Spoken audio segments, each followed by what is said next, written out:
Le millionnaire fit semblant de partir en voyage, mais découvrit ce que la nounou faisait avec ses enfants. Il n'y eut aucun grincement dans la serrure. Monsieur Laurent Beaumont avait huilé les verrous personnellement la veille, préparant le terrain pour son piège parfait. L'hôtel particulier était plongé dans ce calme trompeur qui précède les tempêtes, ou du moins, c'est ce qu'il croyait. Sa main, ferme et enveloppée dans un gant de cuir noir, tourna la poignée de la porte principale avec une lenteur exaspérante. Il portait sa mallette dans l'autre main, non pas parce qu'il avait du travail, mais parce que cela faisait partie du déguisement. Il était censé être à 3000 mètres d'altitude, s'envolant vers une conférence à Zurich. La maison était censée être vide de sa présence, laissant le champ libre à la nouvelle nounou pour montrer ses vraies couleurs. Laurent détestait l'incertitude. Depuis la mort de son épouse, sa vie était devenue une grille d'horaires, de règles et de silence obligatoires. Il avait renvoyé 4 nounous en 6 mois, une pour être arrivée 5 minutes en retard, une autre pour avoir utilisé son téléphone tout en nourrissant les jumeaux, une autre simplement parce que son rire lui semblait trop strident pour une maison en deuil. Mais cette Chloé était une énigme. Trop jeune, trop inexpérimentée, et selon Madame Thérèse, son intendante de confiance, trop vulgaire pour le standard de la famille. Je vous dis que quand vous n'êtes pas là, cette jeune femme fait des choses étranges. Lui avait chuchoté Thérèse ce matin-là, avec cette grimace de fausse préoccupation que Laurent interprétait comme de la loyauté. Les enfants ne pleurent pas, monsieur, et ce n'est pas normal. Les enfants pleurent toujours. S'ils ne pleurent pas, c'est qu'elle les a drogués ou effrayés. Ces mots lui brûlaient la poitrine alors qu'il poussait la porte. La peur d'un père veuf est un carburant dangereux. Elle se transforme en colère avant même d'avoir des preuves. Laurent entra, laissa la mallette par terre avec délicatesse et tendit l'oreille. Il s'attendait à des pleurs. Il s'attendait à voir Chloé endormie sur le canapé. Il s'attendait à voir la télévision allumée à plein volume. Mais ce qu'il entendit le figea dans le vestibule. Ce n'était pas des pleurs, ce n'était pas la télévision. C'était un son guttural, explosif et rythmé, des éclats de rire. Mais pas des rires timides, mais des éclats de rire profonds, de ceux qui font mal au ventre et qu'il n'avait pas entendus dans cette maison depuis plus d'1 an. C'étaient ses fils, Hugo et Léo. Laurent sentit un nœud à l'estomac. De quoi riait-il? La curiosité et la panique se mélangèrent. Il avança dans le couloir, ses chaussures à semelles de cuir, frôlant à peine le bois poli, guidé par le son de la joie d'autrui, qu'il ressentait comme une offense personnelle dans son foyer solennel. En arrivant au seuil du salon, la scène qui se déroula devant ses yeux était si absurde, si surréaliste et si contraire à toute norme d'étiquette, que son cerveau mit plusieurs secondes à traiter l'information. Le salon, habituellement un temple d'ordre minimaliste et de couleurs neutres, ressemblait à la scène d'une œuvre de théâtre d'avant-garde. Et au centre de tout, il y avait elle, Chloé. Elle n'était pas assise en train de lire une histoire, elle ne préparait pas de biberon. La jeune femme aux cheveux sombres était étendue par terre, sur le dos, complètement étirée sur le tapis beige. Mais ce qui fit que Laurent ouvrit la bouche d'incrédulité fut sa tenue et sa posture. Elle portait cet uniforme d'infirmière bleu vif que Thérèse l'avait obligée à porter, disant que cela donnait de la classe à la maison. Mais elle avait enfilé des gants en caoutchouc jaune, de ceux que l'on utilise pour nettoyer les toilettes ou faire la vaisselle grasse. « En avant, mes braves !» cria Chloé depuis le sol avec un sourire si large qu'il semblait déformer son visage de pure joie. Laurent cligna des yeux, abasourdi. Ses fils, ses héritiers, les jumeaux Hugo et Léo, âgés d'à peine 1 an, étaient debout sur elle, littéralement au-dessus d'elle. C'était une tour humaine d'instabilité et de jubilation. Hugo était debout sur la poitrine de la nounou, ses baskets colorées piétinant le logo brodé de l'uniforme, tandis que Léo faisait l'équilibre sur son ventre. Les enfants portaient leurs salopettes en jean clair et leurs t-shirts blancs et ressemblaient à de petits acrobates ivres d'adrénaline. « Attention au vent du nord !» s'exclama Chloé, et elle bougea son corps simulant un léger tremblement de terre. Léo, le plus petit et le plus fragile, celui dont les médecins avaient dit qu'il avait des problèmes moteurs, celui qui rampait à peine en présence de Laurent, était là, droit, les jambes tremblantes d'effort, mais riant à gorge déployée, montrant ses quelques gencives blanches. Le bébé se stabilisait en posant ses petites mains potelées sur les épaules de Chloé, l'utilisant comme barre d'équilibre, tandis que son frère Hugo levait les bras en l'air comme s'il venait de conquérir l'Everest. La lumière naturelle entrait à flot par les baies vitrées, illuminant la poussière en suspension que le mouvement avait soulevée. C'était une image de chaos parfait. Chloé tenait les chevilles des enfants avec ses mains gantées de jaune criard, ses jambes étirées, étendues, agissant comme la base solide de ce château de cartes humain. Pour toute personne extérieure, cela aurait été une photo d'amour pur, de connexion instinctive. Mais pour Laurent, filtré par la douleur de son veuvage et l'obsession du contrôle, c'était une aberration. Il voyait des germes sur les gants, il voyait le danger dans la hauteur, il voyait un manque de respect par terre, il voyait une employée de maison transformant ses fils en attraction de cirque. Le sang lui monta à la tête. L'homme d'affaires, le stratège froid, disparut. Il ne resta que le père terrorisé et le patron offensé. « Mais qu'est-ce que… » murmura-t-il d'abord, incapable d'élever la voix. À ce moment, Chloé fit un bruit d'avion avec sa bouche et les enfants éclatèrent dans une nouvelle vague de rire, inconscients de la silhouette sombre et rigide qui les observait depuis la porte avec la valise oubliée et les yeux injectés de fureur. Laurent sentit que cette joie était une insulte à sa douleur. Comment osait-elle les faire rire ainsi alors que lui, leur propre père, ne parvenait même pas à leur arracher un sourire? Le charme fut rompu par le son de la voix de Laurent. Ce ne fut pas un cri, ce fut un coup de tonnerre sec, autoritaire et chargé de venin. Chloé, l'effet fut immédiat et catastrophique. L'harmonie physique qui les maintenait tous les trois en équilibre dépendait entièrement de la concentration et du calme. En entendant le rugissement de son nom, Chloé eut un spasme involontaire de frayeur. Son corps se tendit contre le sol. Les jumeaux, sensibles comme des radars à la tension ambiante, cessèrent de rire instantanément. Leurs visages passèrent de l'euphorie à la terreur en une fraction de seconde. Léo, qui était sur le ventre de la nounou, perdit son point d'appui en tournant brusquement la tête vers la porte. Ses petites jambes défaillirent. Le bébé pencha dangereusement vers la droite, vers le parquet en bois dur. « Attention !» cria Laurent faisant un pas en avant, mais il était trop loin pour arriver à temps. Mais Chloé n'avait pas besoin d'arriver. Elle était déjà là. Ses réflexes n'étaient pas ceux d'une employée distraite, c'étaient ceux d'une lionne. Avant que Laurent ne puisse terminer son exclamation, Chloé avait déjà lâché les chevilles et ses mains aux gants jaunes ridicules, se sont tirées comme des ressorts. De la main droite, elle attrapa Léo en l'air, berçant sa tête contre sa poitrine avant qu'il ne touche le sol, et du bras gauche, elle entoura la taille d'Hugo, l'attirant vers elle, dans une étreinte protectrice. Dans un seul mouvement fluide, elle roula sur son dos et se retrouva assise par terre, avec les deux enfants serrés contre sa poitrine, allaitant. Les jumeaux, maintenant en sécurité, mais contaminés par la peur soudaine qui avait inondé la pièce, éclatèrent en sanglots à l'unisson, un pleur aigu de panique qui perça les oreilles de Laurent. Laurent traversa le salon à grandes enjambées, le visage décomposé. « Lâchez mes enfants !» ordonna-t-il, arrivant jusqu'à eux et arrachant Hugo des bras de la nounou avec brusquerie. « Lâchez-les tout de suite !» Chloé resta par terre, les mains vides et tremblantes, regardant vers le haut. Elle écarta une mèche de cheveux de son visage avec le dos du gant jaune, ses yeux grands et sombres, remplis d'un mélange de frayeur et de confusion. « Monsieur Laurent, vous étiez censé… » balbutia-t-elle en essayant de reprendre son souffle. « J'étais censé être en voyage », la coupa-t-il, sa voix résonnant contre les murs hauts. « Et Dieu merci, je suis revenu. Peut-on savoir quelle sorte de folie est-ce » Laurent tenait Hugo qui se débattait dans ses bras, tendant ses petites mains vers Chloé et criant « Nounou, nounou !» Le rejet de son fils fut comme une gifle physique pour Laurent. Il déposa l'enfant sur le canapé avec maladresse et se tourna vers Chloé, qui commençait à se lever avec difficulté. « Ne vous levez pas », lui lança-t-il en la pointant d'un doigt accusateur. « Restez là où est votre place, par terre. Avez-vous une idée de ce qui aurait pu se passer ? 1 centimètre de plus. » Et mon fils s'ouvrait la tête contre la table basse. « Monsieur, j'avais le contrôle », essaya d'expliquer Chloé, sa voix se brisant, mais conservant une étrange dignité. « Je ne les ai jamais laissés tomber. Nous faisions des exercices de… » « Des exercices ?» Laurent eut un rire amer et sans humour. « Vous appelez ça un exercice ? Je vous ai vu. Vous étiez étendu comme un animal, avec ces gants immondes de nettoyage de toilette, laissant mes fils vous piétiner comme si vous étiez un vieux meuble. Les gants sont neufs, monsieur. Je ne les utilise que pour jouer à cause de la couleur. Ils aiment la couleur jaune. Cela les aide à focaliser leur vue, dit-elle rapidement, essayant de faire appel à la raison. Vos excuses de crèche bon marché ne m'intéressent pas. Laurent passa sa main dans ses cheveux, se décoiffant pour la première fois depuis des années. L'image des enfants riant sur elle et pleurant avec lui le rongeait de l'intérieur. Je vous paye un salaire que vous ne gagneriez pas en 10 ans ailleurs.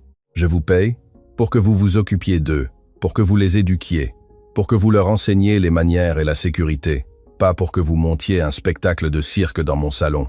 Laurent regarda autour de lui comme s'il cherchait des témoins de l'atrocité. « Regardez-vous, c'est pathétique. Une femme de votre âge se vautrant. Que penseraient les gens s'ils entraient maintenant? Que penserait mon épouse si elle voyait que la femme en charge de ses fils les traite comme des jouets ?» La mention de l'épouse décédée fut un coup bas. Chloé baissa le regard, se mordant la lèvre inférieure pour ne pas pleurer devant lui. Elle savait qu'elle ne devait pas répondre. Elle avait besoin du travail. Sa mère malade dépendait de ce salaire. Mais le pleur de Léo, qui continuait par terre, rampant vers elle et s'agrippant à sa jambe uniformée, lui donna une force qu'elle ne savait pas qu'elle possédait. « Monsieur », dit Chloé, et son ton changea. Il n'était plus d'excuses. Il était de suppliques maternelles. Léo était en train de rire. Hugo était en train de rire. Il n'avait pas ri ainsi depuis des mois. « L'hystérie n'est pas le bonheur, Chloé », tonna Laurent, aveugle à la vérité. « Le désordre n'est pas la joie. Vous avez confondu la liberté et le libertinage. Vous avez mis en danger l'intégrité physique de mes fils pour un jeu stupide. Vous êtes irresponsable. » Laurent se pencha pour écarter Léo de la jambe de Chloé. Le bébé s'agrippa avec force au tissu bleu de l'uniforme, pleurant avec désespoir, enfouissant son petit visage dans le genou de la nounou. Laurent dut utiliser la force pour décoller les doigts de son propre fils des vêtements de l'employé. « Viens ici !» grogna Laurent, en soulevant Léo. L'enfant se débattit, frappant la poitrine de son père avec ses poings minuscules, rejetant le contact du costume de 3000 € et cherchant les bras de la femme aux gants en caoutchouc. Ce fut la goutte d'eau qui fit déborder le vase. Laurent sentit une pointe de jalousie si aiguë qu'elle lui troubla la vue. « Sortez de ma vue !» siffla Laurent avec l'enfant pleurant dans ses bras. « Allez dans votre chambre, ramassez vos haillons et attendez que je décide ce que je vais faire de vous et retirez ces gants ridicules. Dans cette maison, nous sommes des personnes sérieuses, pas des clowns. » Chloé se leva lentement, retira les gants jaunes avec calme, laissant voir ses mains rouges et travaillées. Elle regarda les enfants une dernière fois. Hugo la regardait depuis le canapé avec des yeux énormes et humides. Léo continuait de pleurer dans les bras de son père. « Je voulais seulement qu'il perde la peur de tomber. »« Monsieur » murmura-t-elle si bas que Laurent l'entendit à peine. « La seule chose qu'ils ont perdue aujourd'hui, c'est le respect, » répondit-il en lui tournant le dos. « Fichez le camp !» Chloé marcha vers la porte de service, sentant chaque pas comme une défaite. Derrière elle, les pleurs des jumeaux augmentaient de volume, remplissant la maison d'un bruit qui n'était plus de la joie, mais une plainte déchirante. Laurent resta seul au milieu de son salon parfait, avec deux fils qui ne le voulaient pas, et une victoire qui avait un goût de cendre. Au fond du couloir, l'ombre de Madame Thérèse observait la scène, et un sourire tordu et cruel se dessina sur son visage vieillissant. Le plan avait fonctionné à la perfection, ou du moins, c'est ce qu'il semblait. Le silence que M. Laurent vénérait tant avait été assassiné, et à sa place un chaos de pleurs aigus et désordonnés régnait sur le manoir. Hugo et Léo ne pleuraient pas comme des enfants capricieux qui veulent une sucrerie, ils pleuraient avec l'angoisse profonde de l'abandon. Laurent était assis sur le bord du canapé en cuir beige, le corps rigide et les bras maladroits, essayant de soutenir Léo, qui s'arquait vers l'arrière avec une force surprenante pour sa taille, criant vers le couloir, par où Chloé avait disparu. À l'autre extrémité, du canapé, Hugo frappait les coussins avec ses poings fermés, le visage rouge et baigné de larmes et de morve, rejetant toute tentative de consolation paternelle. « Ça suffit !» cria Laurent, mais sa voix, habituée à donner des ordres dans des salles de réunion insonorisées, se brisa face à l'hystérie de ses propres fils. Hugo, Léo, silence. Papa est là. Mais papa était un étranger en costume sombre et sentant l'eau de Cologne chère, un intrus dans leur monde de jeu et de chaleur. Laurent sentit une pointe d'inutilité dans sa poitrine. Il avait des millions en banque. Il contrôlait des entreprises internationales. Mais il ne pouvait pas faire cesser de pleurer deux bébés d'1 an. Il se sentit petit. Il se sentit un échec. Et ce sentiment d'échec se transforma rapidement en ressentiment envers la cause de tout, Chloé. Ce fut à ce moment de vulnérabilité extrême que l'ombre apparut. Madame Thérèse ne marchait pas. Elle glissait. Elle entra dans le salon avec la précision d'un prédateur qui sent le sang, apportant avec elle un verre d'eau avec de la glace sur un plateau d'argent, parfaitement poli. Son uniforme gris foncé était impeccable, sans une seule ride, le contraste absolu avec le désordre vital que Chloé représentait. Son visage, marqué par des lignes d'amertume dissimulées sous un masque de servitude efficace, montrait une satisfaction perverse que Laurent, dans son désespoir, ne sut pas lire. « Monsieur Laurent », dit-elle d'une voix douce et onctueuse, déposant le plateau sur la table basse avec un tintement délicat. « Prenez un peu d'eau, vous êtes pâle, Je vous avais dit que ce voyage de retour serait agité. Laurent prit le verre. Ses mains tremblaient légèrement. La glace heurta le verre. Ils ne se taisent pas, Thérèse. Ils ne se taisent pas, murmura-t-il en passant une main sur son front moite. Ça fait 10 minutes qu'ils sont comme ça. Que leur a fait cette femme? Thérèse laissa échapper un soupir long et théâtral, tout en se penchant avec une fausse tendresse vers Hugo, sans vraiment le toucher, comme si l'enfant était une pièce de musée contagieuse. Que leur a-t-elle fait, monsieur?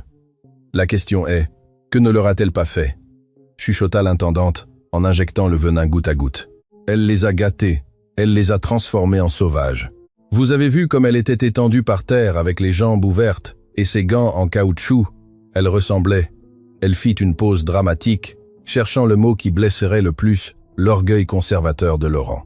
Elle ressemblait à une femme de la rue, pas à une éducatrice. Laurent serra le verre.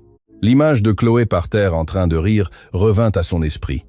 Maintenant, filtrée par les mots de Thérèse, la scène semblait grotesque, sale.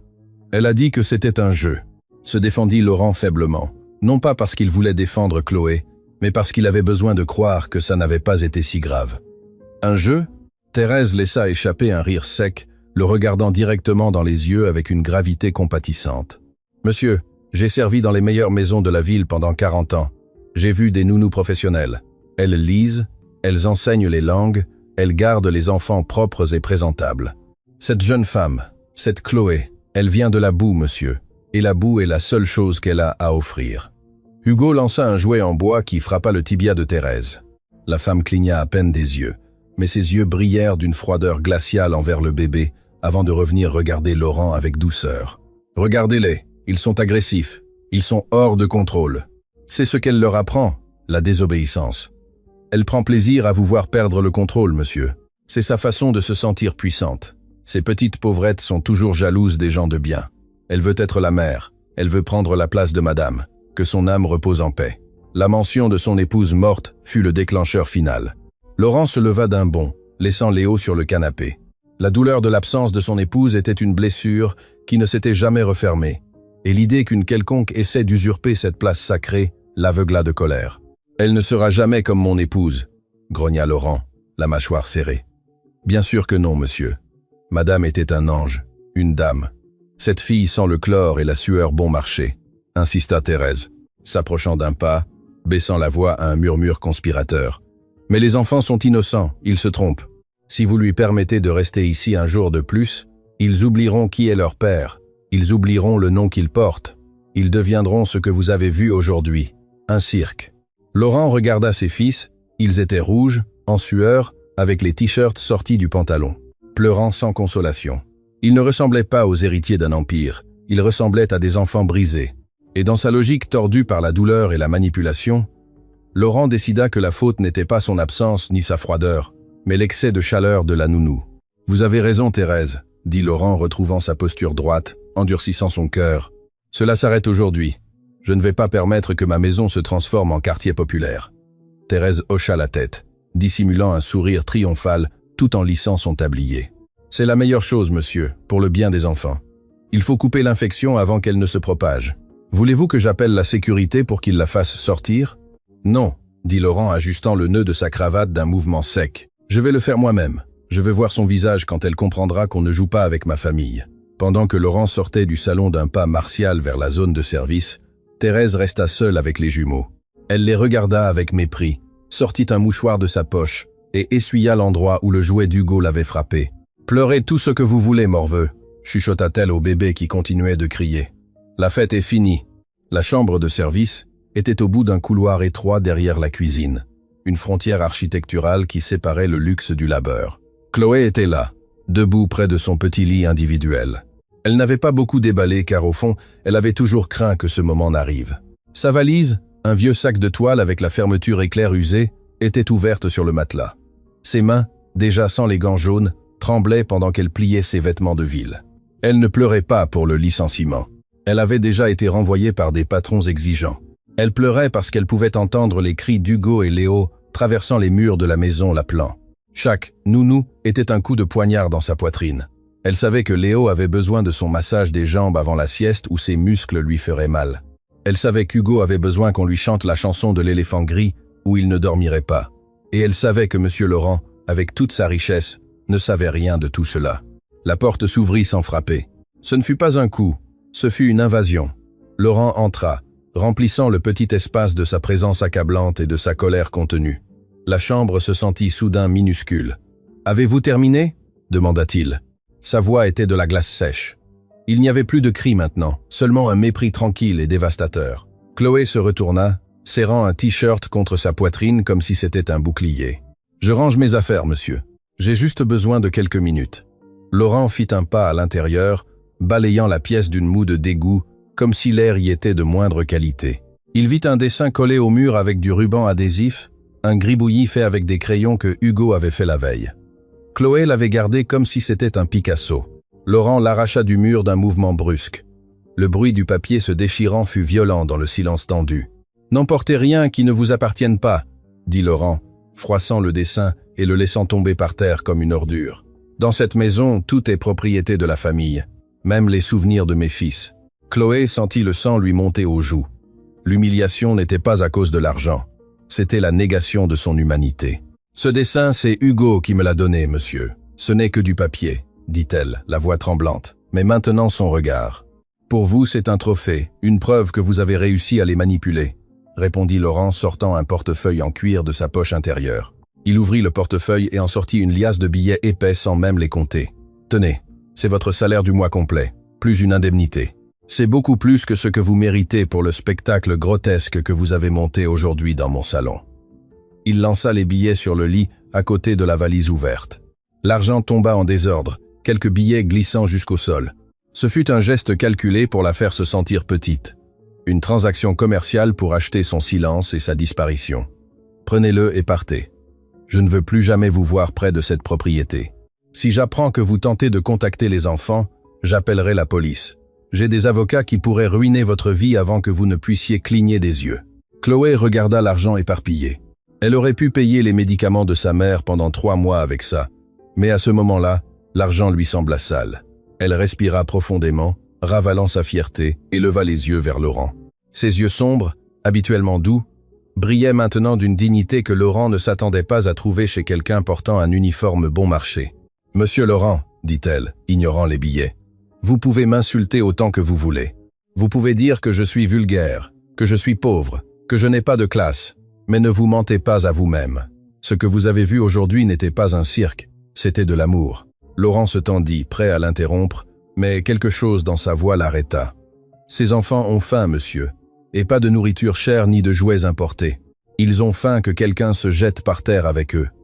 Ils ont faim que quelqu'un les touche sans avoir peur de salir son costume.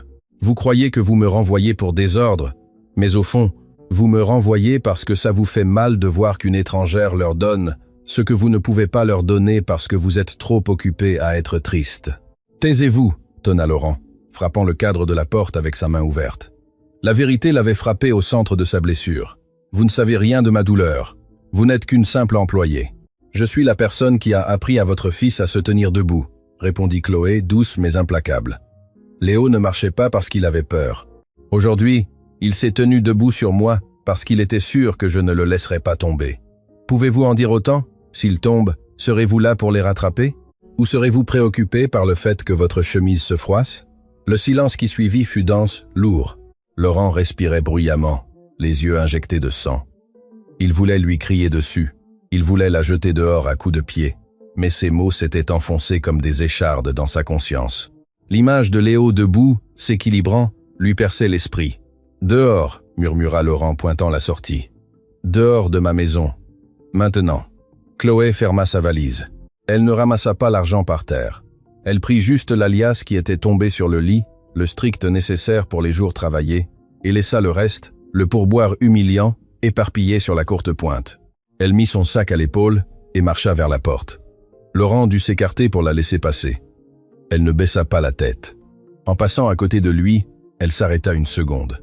Elle ne le regarda pas dans les yeux. Elle regarda vers le couloir qui menait aux chambres des enfants. « Léo ne s'endort que si vous lui caressez le dos en cercle vers la droite, » dit-elle, la voix brisée. « Et Hugo a peur de l'obscurité totale. Laissez la lumière du couloir allumée, s'il vous plaît. » Et avec cette dernière instruction, une leçon d'amour déguisée en conseil technique, Chloé sortit de la chambre de service et traversa la cuisine vers la sortie arrière. Laurent resta seul dans la chambre minuscule, entouré de billets que personne ne voulait et avec l'écho d'une vérité qu'il ne voulait pas accepter. Depuis le salon, les pleurs des jumeaux avaient changé. Ce n'était plus de l'hystérie. C'était maintenant un pleur fatigué, rauque, de résignation. Le son d'une maison qui, une fois de plus, redevenait froide, ordonnée et terriblement vide. Laurent regarda le dessin froissé par terre, la tache de couleur dans son monde gris et, pour la première fois depuis longtemps, il ressentit une peur atroce d'être seul avec ses propres fils. Le couloir qui reliait la cuisine à la sortie de service n'avait jamais semblé aussi long.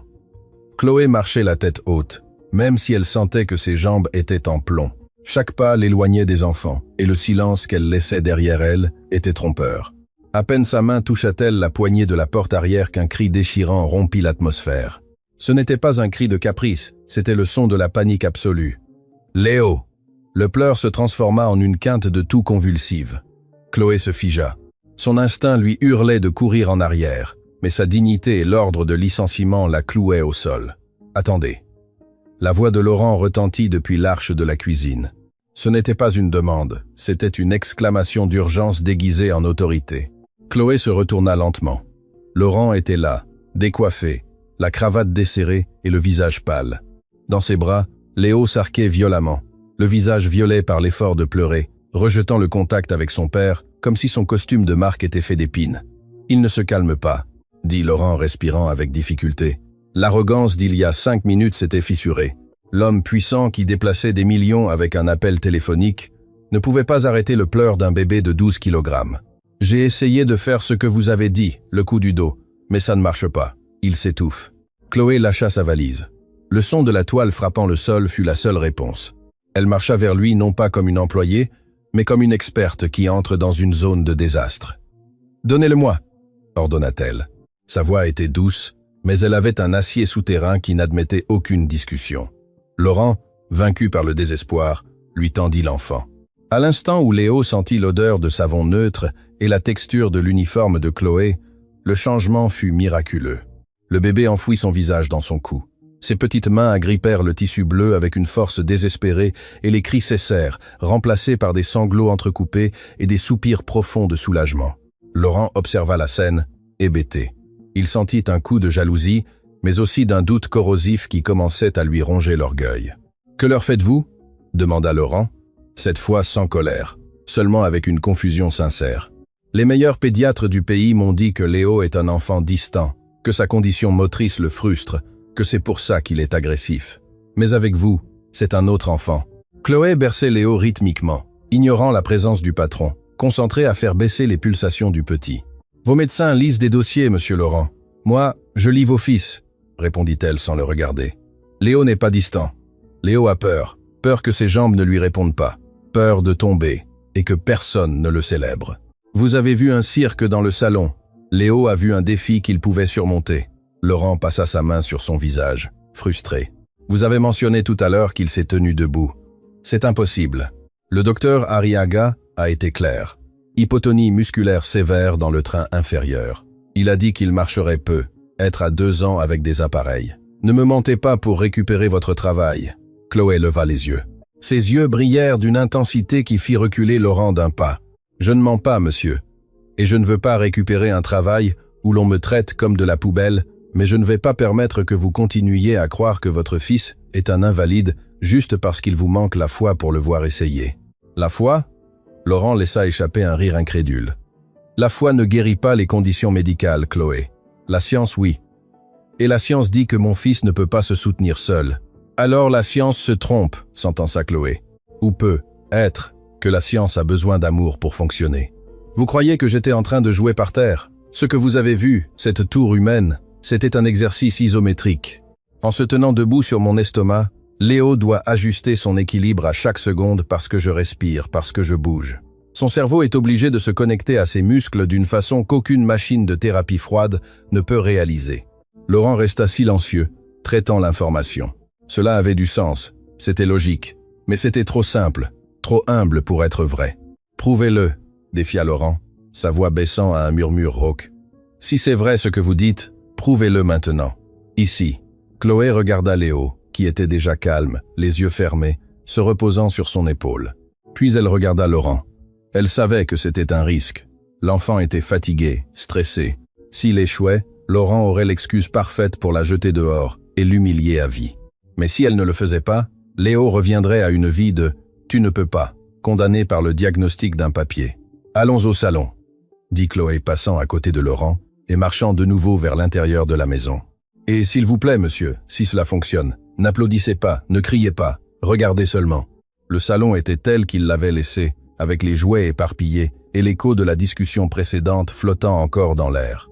Hugo, qui était resté seul sur le canapé pleurant doucement, leva la tête en voyant Chloé entrer. Il tendit les bras, mais Chloé lui fit un geste doux d'attente avec la main. Un signal que l'enfant comprit instantanément. Madame Thérèse apparut par le couloir latéral, attirée par le retour inattendu. En voyant Chloé de nouveau dans le salon, son visage se contorsionna en une grimace d'indignation. « Monsieur, que fait cette femme ici encore ?» lança l'intendante, avançant d'un pas rapide. « Je pensais que nous avions déjà nettoyé la maison. »« Silence, Thérèse », aboya Laurent sans la regarder, les yeux fixés sur Chloé et son fils. Le ton fut si coupant que la vieille femme s'arrêta net, la bouche ouverte, offensée et surprise. Laurent resta debout à côté du cadre de la porte, les bras croisés, une posture défensive qui cachait sa terreur. Il voulait croire, mais il paniquait à l'idée d'être déçu à nouveau. Chloé marcha jusqu'au centre du tapis beige. Elle s'agenouilla lentement, se mettant à la hauteur des yeux de Léo. Avec une délicatesse infinie, elle décolla l'enfant de sa poitrine et le posa debout sur le tapis. Ses mains grandes et chaudes soutenaient la taille du petit. Léo chancela. Ses petites jambes, enfouies dans la salopette en jean, tremblaient visiblement. Il chercha instinctivement à s'agripper aux vêtements de Chloé, gémissant un peu. « Vous le soutenez », accusa Laurent depuis la porte avec la voix chargée de scepticisme. « Si vous le lâchez, il tombe. C'est ce qui arrive toujours. »« Chut !» chuchota Chloé sans quitter des yeux ceux de l'enfant. « Léo, regarde-moi, mon amour. Tu es fort. Tu es un géant. » Chloé retira ses mains de la taille de l'enfant, mais les laissa à quelques millimètres de son corps, prêtes à le rattraper, créant un champ de force invisible de sécurité. Léo resta là, oscillant comme une feuille au vent. Ses genoux se plièrent vers l'intérieur. « Il va tomber », murmura Thérèse avec venin. « C'est une cruauté. »« J'ai dit silence », rugit Laurent, le cœur battant dans sa gorge. Léo regarda autour de lui, effrayé par l'espace vide. Ses yeux cherchèrent son père, mais Laurent était une statue lointaine et floue. Puis ils revinrent à Chloé. Elle était là, souriant avec ce sourire lumineux qui promettait que tout irait bien. Elle ne le regardait pas avec pitié, elle le regardait avec fierté. Chloé recula lentement, un pas, deux pas, rampant à genoux vers l'arrière, s'éloignant de l'enfant. « Viens, Léo », murmura-t-elle, étendant les bras ouverts. « Viens vers Nounou, viens chercher un câlin. » La distance n'était que d'1 mètre, mais pour un enfant avec hypotonie, c'était un abîme. Léo laissa échapper un gémissement de frustration. Regarda ses pieds, regarda Chloé, et alors cela arriva. Léo serra ses poings minuscules à ses côtés. Son visage se fronça en un geste de concentration absolue. Il respira profondément, gonflant sa petite poitrine, et leva le pied droit. Ce ne fut pas un mouvement élégant, ce fut maladroit, lourd, un coup de pied contre le parquet qui résonna dans le silence sépulcral de la pièce. Laurent arrêta de respirer. Ses ongles s'enfoncèrent dans ses propres bras à travers le tissu du costume. Le pied gauche suivit. Un pas. Léo pencha dangereusement vers l'avant. Laurent fit semblant de courir pour le rattraper, mais Chloé leva les yeux et lui lança un regard fulminant qui l'arrêta net. « Fais confiance », disaient ses yeux. L'enfant retrouva l'équilibre en agitant les bras. Il fit un autre pas, et un autre. « Mon Dieu !» Le murmure s'échappa des lèvres de Laurent comme une prière involontaire. Ce n'étaient pas les pas traînants d'un enfant malade, c'étaient les pas décidés d'un enfant qui a un but. Léo laissa échapper un petit rire nerveux, un mélange de peur et d'excitation, et se lança en avant dans les 2 derniers pas, tombant dans les bras ouverts de Chloé. « Ça y est !» cria Chloé, l'embrassant et roulant avec lui sur le tapis, lui couvrant le visage de baisers. « Tu l'as fait! Tu es un champion !» Hugo, depuis le canapé, commença à applaudir et à rire, contaminé par la victoire de son frère. La scène était la preuve irréfutable. Aucun médecin, aucun appareil, aucune thérapie à des milliers d'euros n'avait réussi ce que cette femme avait accompli avec patience, sol et amour. Laurent sentit que le sol s'ouvrait sous ses pieds. Tout son système de croyances, basé sur le fait de payer pour le meilleur et d'exiger des résultats immédiats, s'effondra. Il regarda son fils, qui riait dans les bras de la domestique vulgaire, et puis regarda ses propres mains vides. Il réalisa avec une douleur aiguë dans la poitrine qu'il ne connaissait pas son fils. Il ne savait pas qu'il pouvait marcher. Il ne savait pas qu'il pouvait être courageux. Il avait manqué le miracle pour avoir été trop occupé à juger la méthode. Madame Thérèse, voyant que le récit lui échappait, décida de jouer sa dernière carte, la plus sale. « Bon, » dit la vieille femme avec dédain, brisant le moment magique. « Marcher est une chose, mais la décence en est une autre. Monsieur, ne laissez pas ce tour de foire vous troubler le jugement. Rappelez-vous ce que je vous ai dit. Rappelez-vous ce qui manque dans le coffre-fort de madame. » Laurent, qui avait encore des larmes d'émerveillement dans les yeux, se tourna vers Thérèse. La mention du coffre-fort fut comme un seau d'eau glacée. L'émotion du miracle heurta violemment la suspicion semée. « De quoi parlez-vous » demanda Laurent, sa voix rauque. « Je ne voulais pas le dire devant elle, monsieur », mentit Thérèse en désignant Chloé d'un doigt osseux. « Mais pendant que vous étiez en voyage, j'ai remarqué qu'il manquait la broche en diamant de votre défunte épouse, celle que vous gardez avec tant de soin. Et par hasard, cette femme est la seule qui monte nettoyer votre bureau. » Chloé se leva lentement, Léo toujours dans ses bras. Son visage pâlit. « Je n'ai jamais touché à rien de ce coffre, » dit-elle, d'une voix ferme, mais tremblante à cause de l'accusation. « Jamais. » Laurent regarda Chloé, puis son fils dans ses bras, et finalement Thérèse. Le doute revint s'installer dans son esprit, toxique et rapide. Le miracle physique était indéniable, mais le moral... Il était possible que cette femme soit un ange avec les enfants et un démon avec son patrimoine. « Thérèse, » dit Laurent, durcissant de nouveau son visage. « Êtes-vous sûr de ce que vous dites ?»« Aussi sûr que je suis là, monsieur. Vérifiez son sac à dos, vérifiez ce vieux sac qu'elle porte. Si elle n'a rien à craindre, cela ne la dérangera pas que nous regardions, n'est-ce pas ?» Le piège était tendu, et Laurent, un homme de faits et de preuves, marcha vers le sac de toile que Chloé avait laissé à l'entrée du salon. La tension dans la pièce passa de l'euphorie à la terreur policière en une seconde. La main de Laurent se referma sur la sangle du vieux sac de toile. L'air dans le salon devint irrespirable, chargé d'une électricité statique qui hérissait la peau. Léo, toujours dans les bras de Chloé, cessa de rire en sentant la tension dans le corps de sa nounou. Hugo, depuis le canapé, porta un doigt à sa bouche, observant avec des yeux grands et effrayés comment son père envahissait la seule propriété privée de la femme qui leur donnait de l'affection. Chloé ne bougea pas pour l'arrêter. Elle ne cria pas, elle ne protesta pas. Elle serra simplement Léo un peu plus fort contre sa poitrine, redressant son menton avec une dignité qui contrastait douloureusement avec son uniforme froissé et ses chaussures usées. « Si c'est ce dont vous avez besoin pour croire en mon honnêteté, faites-le, » dit Chloé. Sa voix ne trembla pas, bien que ses genoux le fassent. « Mais faites-le vous, ne la laissez pas toucher à mes affaires. » Laurent regarda Thérèse, qui attendait avec un sourire rapace, anticipant l'éclat des diamants parmi les vêtements humbles. Puis, d'un mouvement sec, Laurent renversa le contenu du sac sur la table basse en verre, juste à côté du vase qui valait plus que la vie entière de son employé. Des objets tombèrent, mais il n'y eut pas le bruit lourd des bijoux. Tomba une brosse à cheveux avec les poils usés, tombèrent 2 paires de chaussettes blanches rapiécées au talon. Tomba une boîte de pilules pour l'hypertension, avec le prix de la pharmacie générique encore collé, et tomba une petite photographie plastifiée de façon artisanale. Rien de plus, ni broche, ni argent, ni rien de valeur matérielle.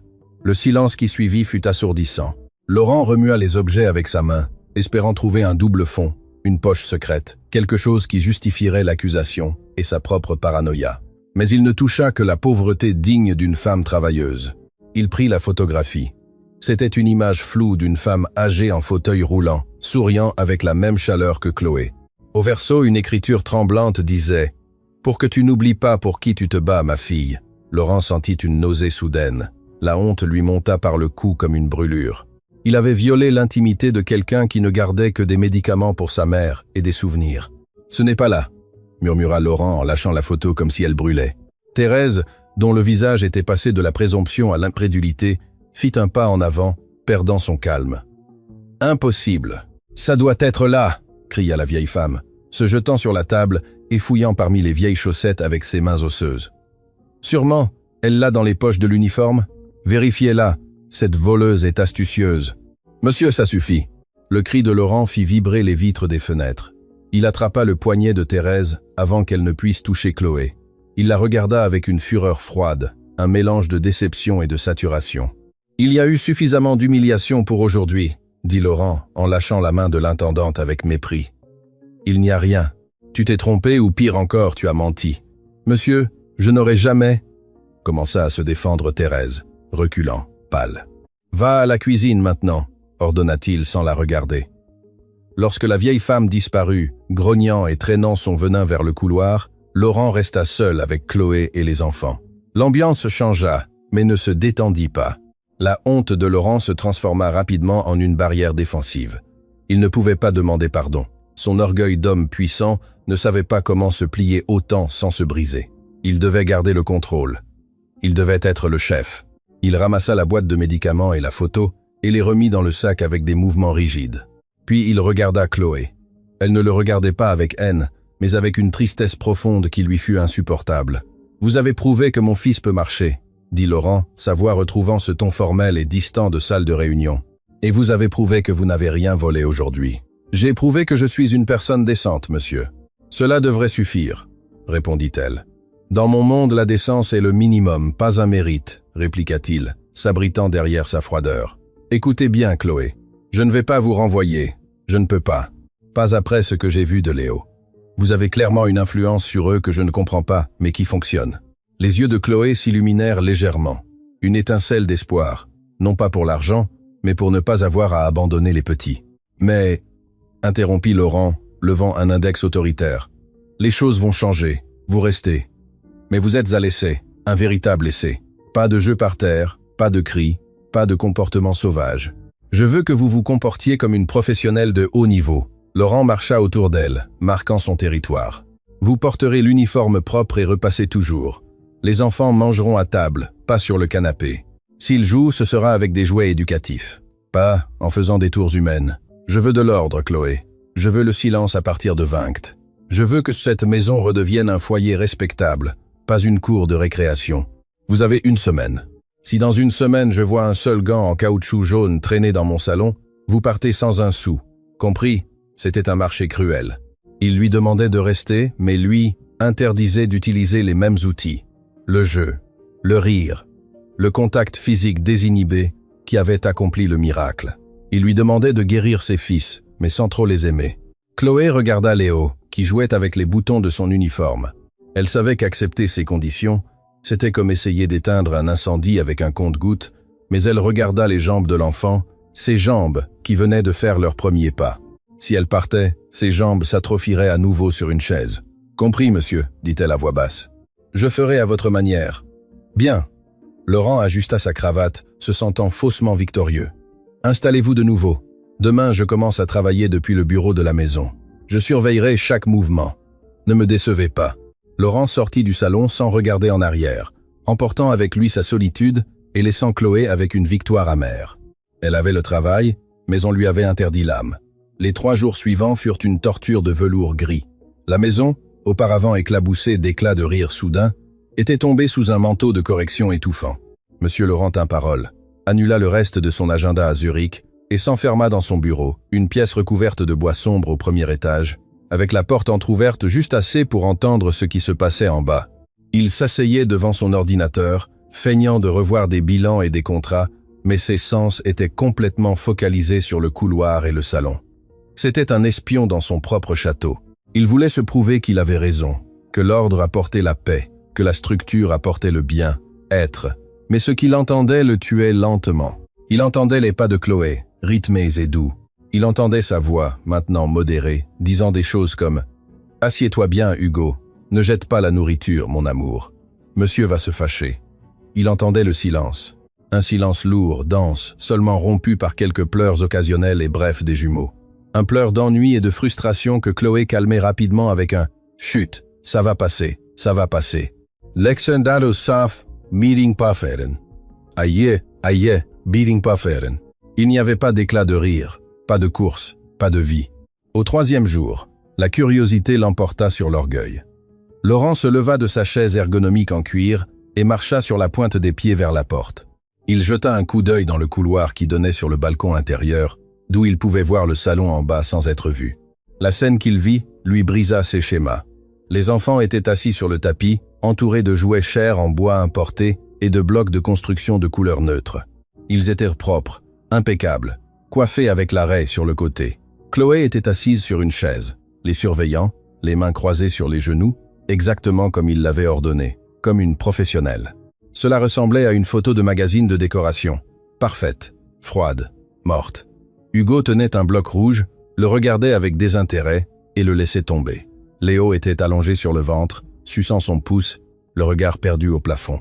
Il n'essayait pas de se lever, il n'essayait pas de marcher. Pourquoi faire?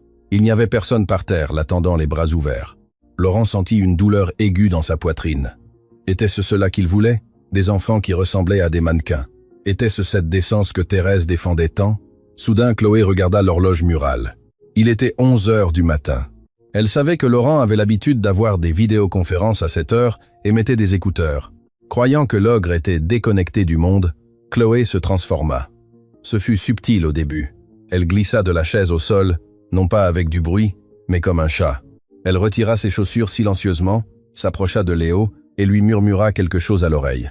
L'enfant, qui ressemblait à une plante fanée quelques secondes auparavant, ouvrit grand les yeux et un sourire malicieux illumina son visage.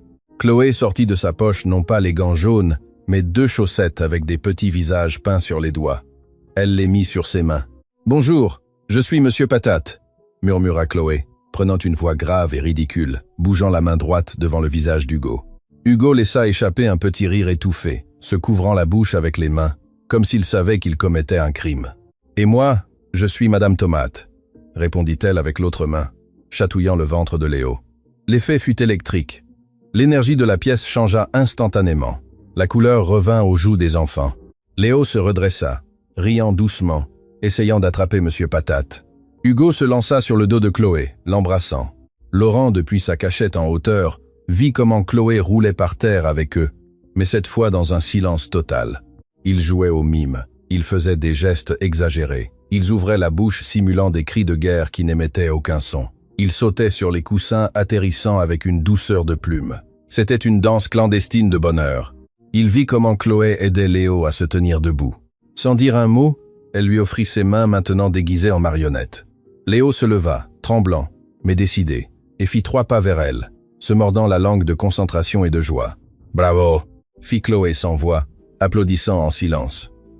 Laurent se retira du balcon, le dos collé au mur du couloir. Son cœur battait à tout rompre. Il réalisa qu'il était le méchant de cette histoire. Il avait créé une prison d'or où le bonheur devait être introduit en contrebande comme s'il était illégal. Chloé ne désobéissait pas par rébellion, elle désobéissait par amour. Elle sauvait ses fils de la tristesse qu'il imposait lui-même. Il baissa les yeux vers ses propres mains. Elles étaient propres, soignées, parfaites et vides. Il n'avait jamais joué aux marionnettes avec des chaussettes. Il n'avait jamais roulé par terre. Son épouse Isabelle lui disait souvent « Laurent, la maison se nettoie, mais l'enfance ne revient pas. » Il l'avait oublié. Juste au moment où il était sur le point de descendre et qu'il ne savait pas s'il devait être se joindre à eux, être demander pardon. Une ombre croisa sa vision périphérique. Madame Thérèse était au bout du couloir opposé. Elle n'avait pas vu Laurent espionner. Elle aussi espionnait le salon en bas, mais son expression n'était pas de révélation ni de tendresse. Ses yeux étaient plissés, fixés sur la joie muette de Chloé et des enfants. Dans ses mains, Thérèse serrait un chiffon de nettoyage, avec une telle force que ses jointures étaient blanches. Laurent vit comment la vieille femme se retournait et entrait silencieusement dans la chambre principale, la chambre de Laurent, où se trouvait le coffre-fort. Une alarme sonna dans la tête de Laurent, non pas une alarme de vol, mais de quelque chose de beaucoup plus sinistre. Il se rappela l'accusation de la broche. Il se rappela la sécurité avec laquelle Thérèse avait exigé de vérifier le sac. Et maintenant, la voyant entrer furtivement dans sa chambre, pendant que Chloé était distraite en bas, Laurent ne descendit pas au salon. À la place, il retira ses chaussures à semelles de cuir pour ne pas faire de bruit. Il se transforma en chasseur silencieux dont sa maison avait besoin. Il marcha vers sa propre chambre, s'arrêtant juste avant le cadre de la porte, retenant sa respiration. Ce qu'il vit à travers la fente le laissa glacé, plus glacé que n'importe quel affront précédent. Thérèse n'était pas en train de nettoyer. Thérèse était devant sa table de nuit avec la petite boîte de velours où il gardait la montre en or de son grand-père et la broche en diamant qui était censée avoir déjà disparu. La vieille femme ouvrit la boîte. L'éclat des diamants brilla dans la pénombre, mais elle ne la mit pas dans sa poche pour la voler. Elle la tint dans sa main, la regarda avec haine, et puis sortit de la chambre, mais pas vers la sortie. Elle se dirigea vers le placard du couloir, où Chloé accrochait son manteau et laissait son sac de toile pendant qu'elle travaillait. Laurent comprit tout en une seconde de clarté brutale. Il n'y avait pas eu de vol. Il allait y avoir un piège. Thérèse ne voulait pas de l'argent. Elle voulait la destruction de Chloé, et elle était sur le point d'exécuter la phase finale de son plan. Juste maintenant que Laurent commençait à voir la lumière, le millionnaire sentit une colère nouvelle, différente. Ce n'était pas la colère chaude et réactive du père offensé. C'était la colère froide, calculatrice et létale de l'homme d'affaires qui découvre qu'il a été trahi par sa main droite. Il recula vers les ombres du couloir, laissant Thérèse passer avec la broche dans la main, se dirigeant vers le sac à dos de Chloé. « Fais-le » murmura Laurent pour lui-même, avec les yeux sombres rivés sur le dos de la vieille femme. « Creuse ta propre tombe, Thérèse. Aujourd'hui, la tyrannie dans cette maison s'arrête, mais avant d'agir, il avait besoin de la preuve définitive. Il avait besoin que le crime se consomme pour qu'il n'y ait pas d'excuses, ni de « ce fut un malentendu », ni de larmes de crocodile d'une employée de 40 ans. Laurent retourna à son bureau, alluma le moniteur des caméras de sécurité interne, celle que Thérèse croyait qu'il ne regardait jamais, et pressa le bouton d'enregistrement. La guerre pour l'âme de la maison avait commencé, et Laurent, pour la première fois, savait dans quel camp il devait se battre. L'écran du moniteur émettait un bourdonnement électrique presque imperceptible, mais pour M. Laurent, cela sonnait comme une sirène d'alarme. Depuis l'obscurité de son bureau, transformé maintenant en une cabine de surveillance improvisée, il observait l'image granuleuse en noir et blanc que transmettait la caméra du couloir de service. Ses mains, posées sur le bureau en acajou, étaient serrées en poings si forts que ses jointures étaient devenues blanches. Sur le moniteur, Madame Thérèse n'était pas la vieille femme serviable qui apportait le thé. C'était une ombre furtive. Laurent la vit s'arrêter devant le placard encastré, où Chloé gardait son sac de toile. La femme regarda des deux côtés du couloir, un geste instinctif de culpabilité, vérifiant qu'il n'y avait pas de témoins oculaires. Elle ne savait pas que l'œil numérique de son patron la disséquait depuis l'étage. Thérèse sortit la broche de sa poche. À travers l'écran, l'éclat des diamants était à peine un point de lumière blanche, mais Laurent reconnut la forme. C'était la broche en forme de papillon qu'il avait offerte à son épouse Isabelle lors de leur dernier anniversaire. Voir ce bijou, symbole d'un amour pur et tragique, dans les mains venimeuses de son intendante lui provoqua un haut-le-cœur de répulsion physique.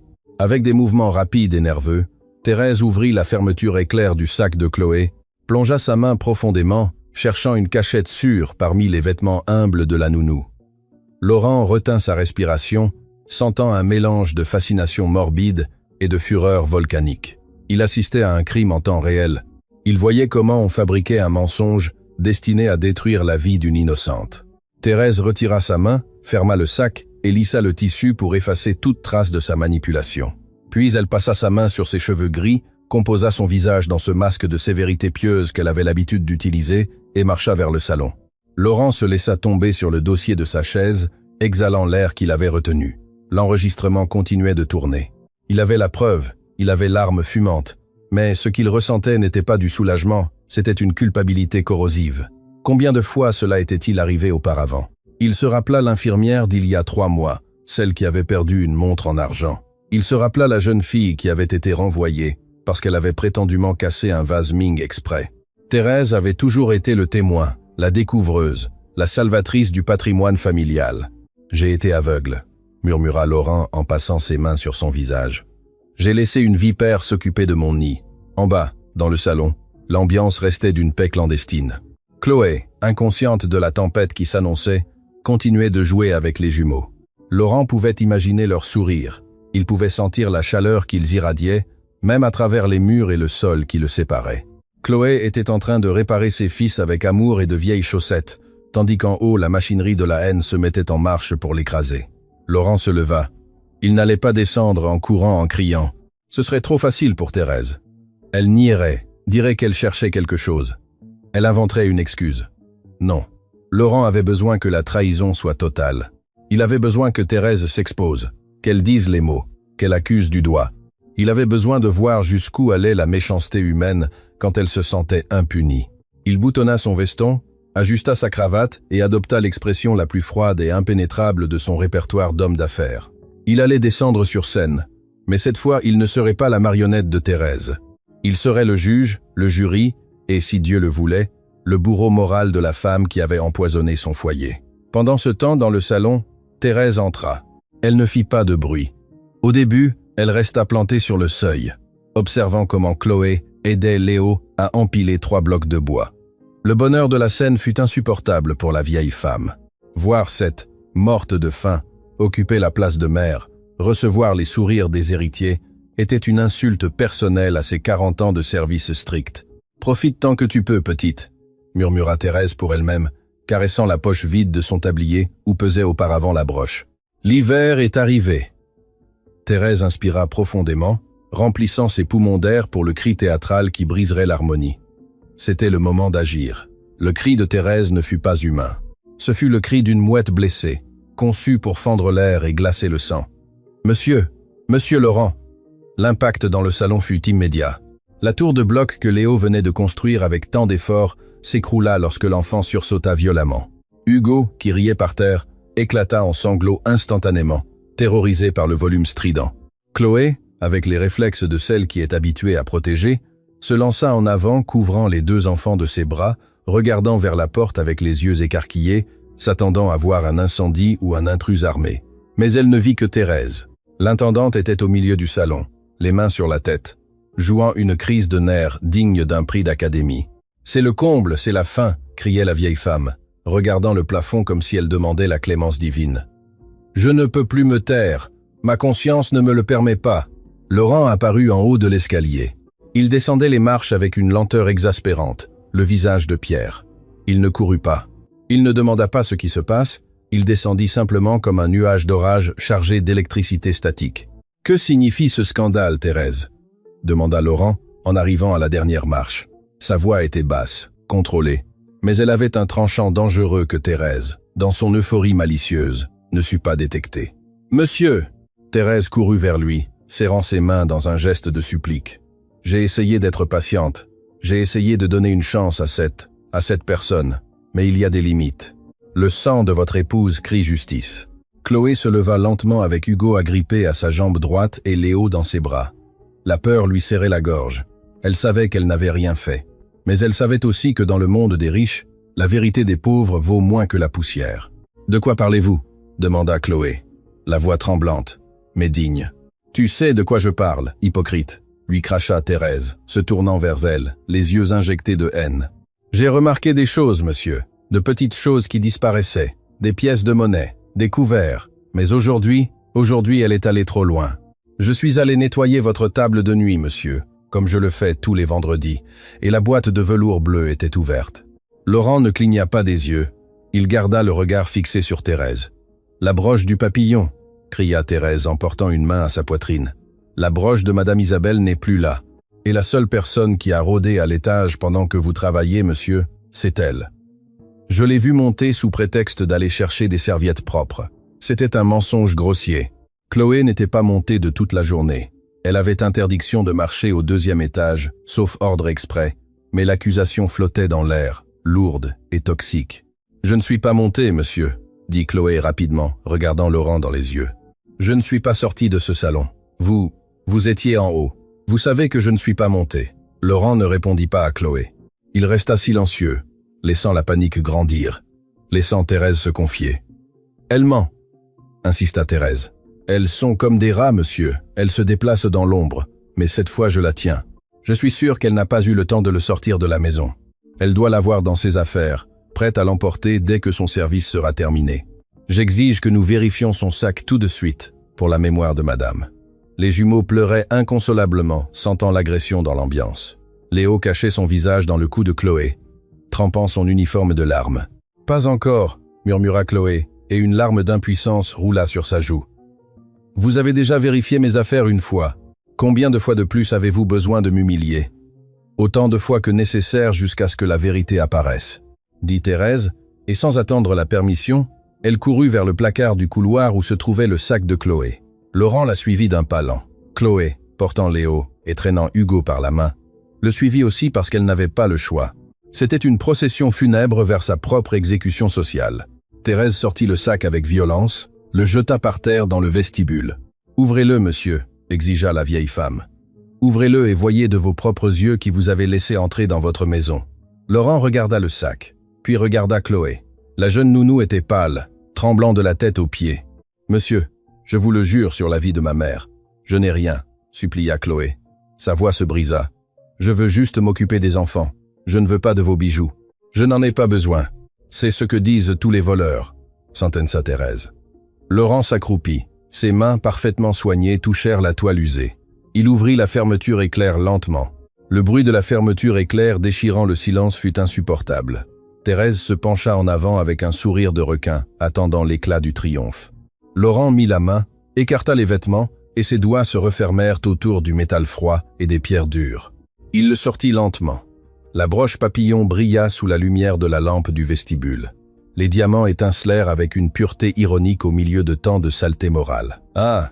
cria Thérèse triomphante, pointant du doigt comme si c'était une épée. « Le voilà, je le savais. Voleuse misérable, tu as volé une morte. » Chloé laissa échapper un halètement d'horreur. Elle porta ses mains à sa bouche, lâchant les enfants pendant une seconde. Elle recula jusqu'à heurter le mur. « Non !» murmura Chloé, niant de la tête, les yeux pleins de terreur. « Ce n'est pas à moi. Je ne l'ai pas mis là. »« Quelqu'un » se moqua. « Thérèse. »« Qui ? Les fantômes, les bébés, c'est toi ? Nous t'avons prise la main dans le sac. » La vieille femme se tourna vers Laurent, s'attendant à voir l'explosion de colère, s'attendant à ce qu'il jette la fille à coups de pied, attendant l'ordre d'appeler la police. « Monsieur, appelez les autorités. Indécisa. De locaux, » insista Thérèse. « Qu'il l'emmène menotter, qu'elle apprenne qu'on ne joue pas avec la famille. » Laurent se leva, tenant la broche en l'air. Il la regarda à la lumière en la faisant tourner. Puis il baissa la main et regarda Chloé. Il vit la terreur absolue sur son visage, la dévastation de quelqu'un qui sait que la vérité n'a pas d'importance lorsque la preuve est truquée. Il vit ses fils pleurant à ses pieds, s'agrippant à ses jambes comme s'ils étaient des naufragés s'accrochant à un mât. Et puis Laurent tourna lentement la tête vers Thérèse. Le sourire de la vieille femme vacilla pendant une fraction de seconde. Il y avait quelque chose dans le regard de Laurent qui ne collait pas. Il n'y avait pas de fureur incontrôlée. Il y avait un calme glacial, une obscurité profonde et terrifiante. « Vous avez raison, Thérèse, » dit Laurent, sa voix résonnant dans le vestibule de marbre. « On ne joue pas avec ma famille. »« Exactement, monsieur. C'est pour cela que vous devez... »« Dites-moi une chose, » l'interrompit Laurent, faisant un pas vers l'intendante, envahissant son espace personnel. « Comment saviez-vous qu'elle était au fond du sac, sous les chaussettes ?» Thérèse cligna des yeux, nerveuse. « J'ai supposé. Les voleurs cachent toujours les choses au fond. C'est l'instinct, monsieur. »« Instinct » répéta Laurent, savourant le mot avec dégoût. « Curieux instinct, car d'où vous étiez, il était impossible de voir le fond du sac avant que je n'y mette la main. » L'air dans la pièce changea. Le piège de Thérèse s'était refermé, mais elle ne se rendait pas encore compte que c'était son pied qui était pris dans le piège. « Monsieur, qu'insinuez-vous » demanda Thérèse, sa voix perdant de sa force. « La preuve est là, elle l'a volée. »« La preuve est là, oui, » dit Laurent en serrant la broche dans son poing. « Mais la vérité est quelque chose de beaucoup plus compliqué, n'est-ce pas ?» Chloé regardait la scène confuse, le cœur martelant. Pourquoi ne lui criait-il pas dessus? Pourquoi regardait-il Thérèse avec cette intensité de prédateur? « Chloé, » dit Laurent sans cesser de regarder la vieille femme, « prenez les enfants, emmenez-les dans leur chambre, fermez la porte et bouchez-leur les oreilles. » Ivy invented. This voice tenté. « Monsieur, je... » tenta de parler Chloé. « Faites-le » ordonna Laurent, et cette fois il cria, mais non pas avec colère envers elle, mais avec urgence de protection. Chloé, tremblante, chargea Léo et prit Hugo par la main, courant à l'étage, fuyant le cauchemar. Lorsque le son des pas des enfants disparut et que l'on entendit le clic de la porte de la chambre se fermer, Laurent resta seul avec Thérèse dans le vestibule. Le silence était absolu. Thérèse recula d'un pas, sentant pour la première fois une peur réelle. « Monsieur, vous m'effrayez.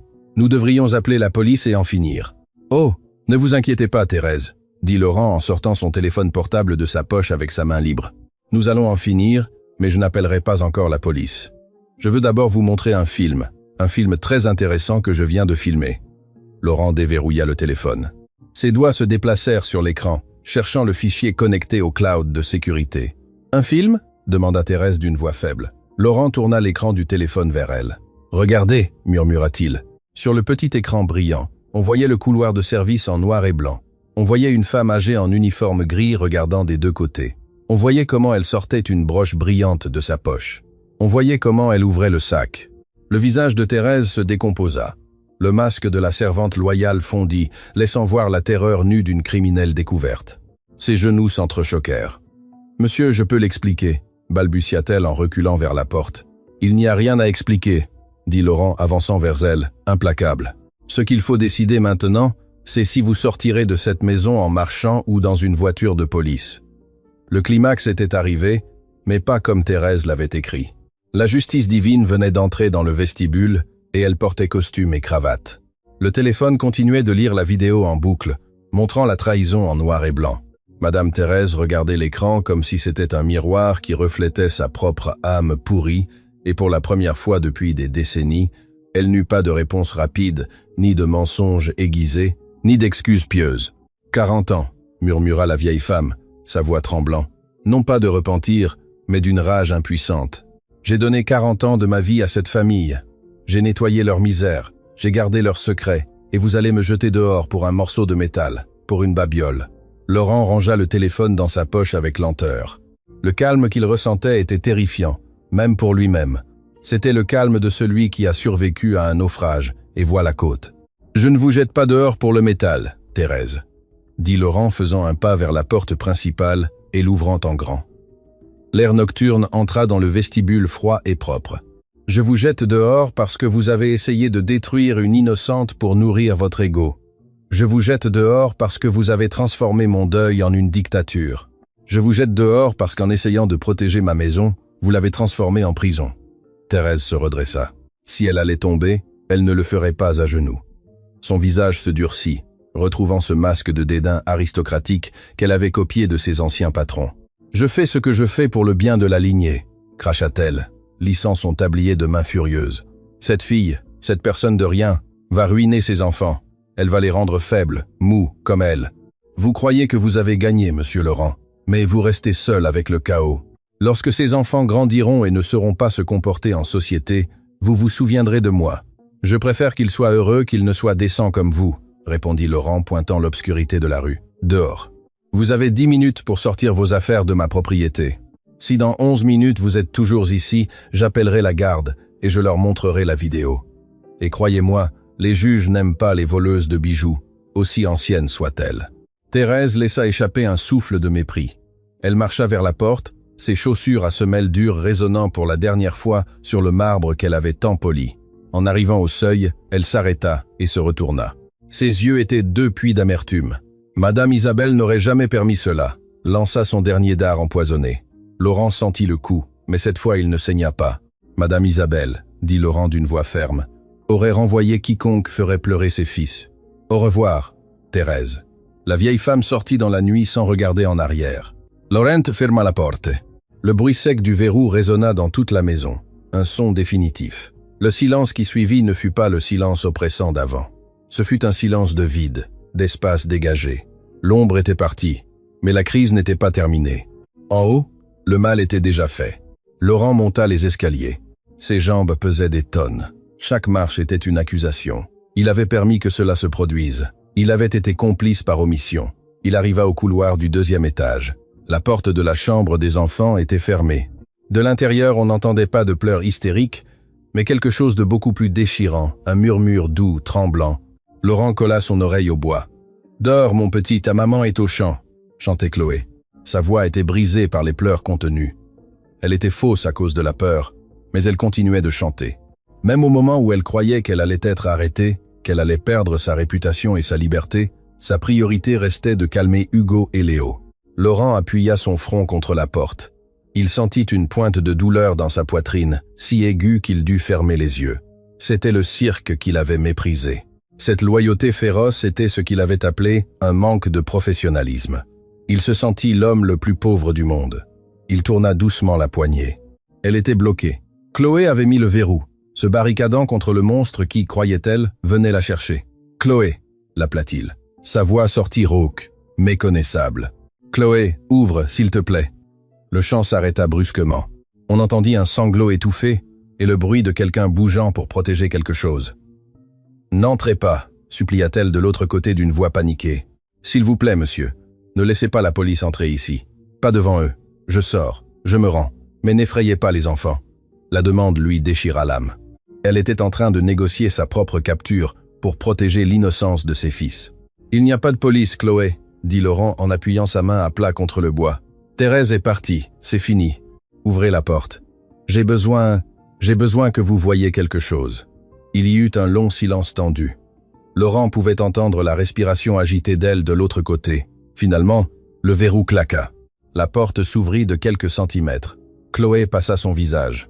Elle avait les yeux gonflés et rouges, le maquillage coulé, les cheveux en bataille. Elle tenait Léo dans un bras comme un bouclier, et Hugo était agrippé à sa jambe, caché derrière sa jupe. Elle le regarda avec terreur, attendant le piège, attendant les menottes. Laurent ne poussa pas la porte. Il resta dans le couloir, respectant son espace, les mains ouvertes et vides pour montrer qu'il n'apportait rien de plus que sa propre honte. « Elle est partie », répéta-t-il. « Je l'ai renvoyée. » Chloé cligna des yeux, confuse, serrant plus fort le bébé. « Vous l'avez renvoyée? Mais la broche? » Elle a dit que... Elle l'a mis là. Laurent sortit le téléphone à nouveau. « Je l'ai enregistré. J'ai tout vu. » Chloé regarda le téléphone, puis Laurent. Ses épaules, qui avaient été tendues comme des cordes de violon, s'affaissèrent. Le soulagement fut si physique qu'elle dut s'appuyer sur le cadre de la porte pour ne pas tomber. Léo, sentant que le danger passait, appuya sa tête sur son épaule et soupira. « Alors, je ne vais pas en prison ?» demanda-t-elle avec une innocence qui fut insupportable pour Laurent. « Non !» dit Laurent en niant de la tête, ravalant le nœud dans sa gorge. « La seule personne qui devrait être jugée dans cette maison, c'est moi, pour avoir douté de vous. » Chloé ouvrit la porte complètement, permettant à Laurent d'entrer dans le sanctuaire de la chambre d'enfant. La chambre était dans la pénombre, éclairée seulement par une lampe de nuit en forme d'étoile. Il y avait des jouets par terre, mais ça ne semblait pas désordonné, ça semblait vécu. Laurent entra, se sentant un intrus dans sa propre maison. Chloé marcha vers le berceau et déposa Léo, avec une douceur infinie. L'enfant, épuisé par le drame du jour, se blottit immédiatement. Hugo, qui était toujours réveillé, regardait son père avec méfiance depuis derrière les jambes de la nounou. « Pardonnez-moi, monsieur », dit Chloé en essuyant ses larmes avec le dos de sa main. « C'est que j'ai eu très peur. Ma mère dépend de moi. Si je vais en prison, elle meurt. » Laurent s'assit sur une chaise basse, une de ces petites chaises pour lire des histoires qu'il n'utilisait jamais. Il se retrouva à la hauteur d'Hugo. « Chloé », dit Laurent en regardant ses mains entrelacées. « Ne me demandez pas pardon. Plus jamais. » Laurent leva les yeux. Ses yeux, habituellement froids et analytiques, étaient humides. « J'ai vu la vidéo du vol, oui, mais après je suis resté regarder plus. » Chloé se tendit légèrement. « Plus ? J'ai revu les enregistrements de la semaine dernière, des jours où j'étais en voyage et où vous croyiez être seul, confessa Laurent. Chloé baissa la tête, honteuse. « Monsieur, je sais que nous avons dansé dans la cuisine et que j'ai laissé Hugo manger de la glace sur le tapis. Je l'ai nettoyé, je vous le jure. Je ne regardais pas les taches, Chloé. » L'interrompit Laurent d'une voix douce. « Je regardais mes fils. » Laurent sortit sa tablette, qu'il avait apportée avec lui depuis le bureau, et l'alluma. La lumière bleutée illumina son visage fatigué. Il chercha un fichier et appuya sur lecture. Il tourna l'écran pour que Chloé la voie. C'était un enregistrement d'il y a 2 jours. Sur l'image, Chloé était assise par terre dans le salon avec un livre géant ouvert. Hugo et Léo étaient assis à côté d'elle, hypnotisés.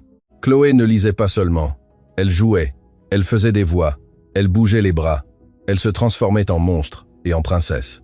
Mais ce que Laurent montra n'était pas Chloé, mais les enfants. « Regardez Hugo », dit Laurent en pointant l'écran. « Regardez comment il vous regarde. » Dans la vidéo, Hugo regardait Chloé avec une adoration absolue, copiait ses gestes, riait avant qu'elle ne termine la blague.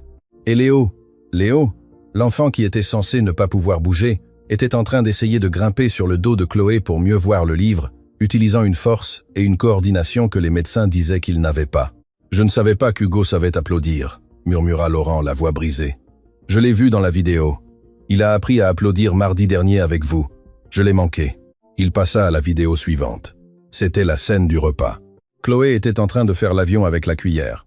Les enfants mangeaient des légumes sans protester, en riant. « Je ne savais pas que Léo aimait le brocoli », continua Laurent, et une larme solitaire roula sur sa joue. « Avec moi, il le crache. Avec vous, il le mange en riant. » Laurent éteignit la tablette et la laissa par terre. Il se couvrit le visage de ses mains. Le mur de glace se brisa définitivement. Le millionnaire, l'homme de fer, commença à pleurer. Un pleur silencieux, profond, qui secouait ses épaules. Je pensais que je leur donnais tout, sanglota Laurent. La meilleure maison, les meilleurs vêtements, les meilleurs médecins. Et vous êtes arrivés avec des gants en caoutchouc et de vieilles chaussettes, et vous leur avez donné la seule chose que je n'ai pas su leur donner, la vie. Chloé resta paralysée. Elle n'avait jamais vu un homme comme lui si puissant s'effondrer ainsi. L'instinct qui la poussait à prendre soin des enfants s'activa envers le père.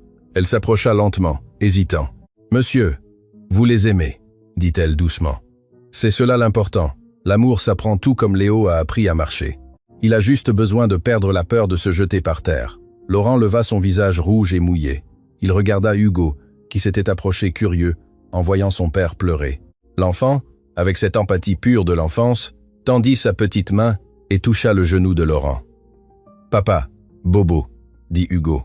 Ce fut une balle dans le cœur. « Oui, Hugo, papa a un gros bobo ici dedans, » dit Laurent en se touchant la poitrine. Sans y penser, Laurent fit quelque chose qu'il n'avait pas fait depuis les funérailles de son épouse. Il glissa de la chaise et s'assit par terre, sur le tapis, au même niveau que son fils et la nounou. Il ne se soucia pas que le pantalon du costume de 3000 € se froisse. Il ne se soucia pas de la dignité. Il tendit les bras vers Hugo. L'enfant hésita une seconde en regardant Chloé.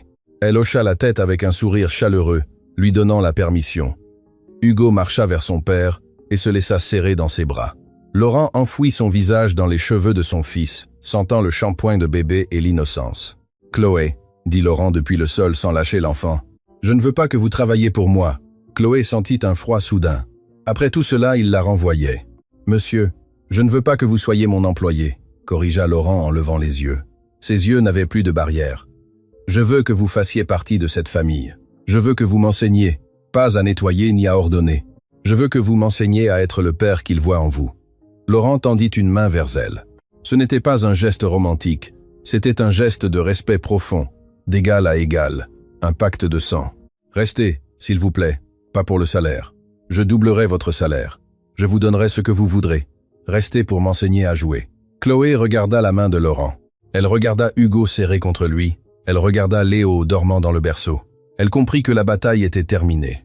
Le froid du manoir était en train de se dissiper. Chloé sourit, et cette fois ce fut un sourire tranquille, sans peur. « Je reste, monsieur, » dit-elle en prenant la main de Laurent, « mais à une condition. »« Laquelle ?» dit-il rapidement. « Demain vous mettez les chaussettes marionnettes. Je serai le public. » Laurent laissa échapper un rire réel, rouillé, mais sincère, qui sonna étrange dans cette pièce habituée au silence. « Marché conclu, » dit-il. Et à ce moment, sous la lumière tamisée de la lampe étoile, avec le père riche par terre et la nounou pauvre debout, fut scellée la véritable fortune de cette maison. Elle n'était pas dans le coffre-fort, elle était sur le tapis. La matinée suivante ne se leva pas comme n'importe quelle autre dans le manoir. Habituellement, le soleil entrait par les baies vitrées blindées, illuminant des particules de poussière dans un silence de mausolée. Mais aujourd'hui, le soleil semblait entrer avec la permission de tout toucher. Monsieur Laurent descendit à la cuisine à 8 heures précises, comme le marquait son horloge biologique. Cependant, pour la première fois depuis 5 ans, il ne portait pas le costume bleu marine de coupe italienne, ni la cravate en soie ajustée au cou comme une élégante corde. Il portait un pantalon de jogging gris et un t-shirt blanc en coton, des vêtements qu'il avait récupérés au fond d'un tiroir oublié, vestige d'une époque où lui aussi savait ce qu'était un dimanche paresseux. En entrant dans la cuisine, l'odeur n'était pas celle du café noir et amer que Thérèse avait l'habitude de lui servir en solitude. Ça sentait la vanille, le lait chaud et le pain grillé. Chloé était là, de dos, fredonnant une mélodie douce tout en remuant une poêle. Hugo était dans sa chaise haute, le visage taché de purée de fruits, frappant le plateau avec une cuillère en plastique. En voyant son père, l'enfant s'arrêta. Il y eut une seconde d'hésitation, un réflexe conditionné par des mois de froideur, mais Laurent, au lieu de l'ignorer ou de demander le silence, fit quelque chose qui changea l'atmosphère de la pièce. Il lui fit un clin d'œil. « Bonjour, champion », dit Laurent s'approchant de la chaise haute.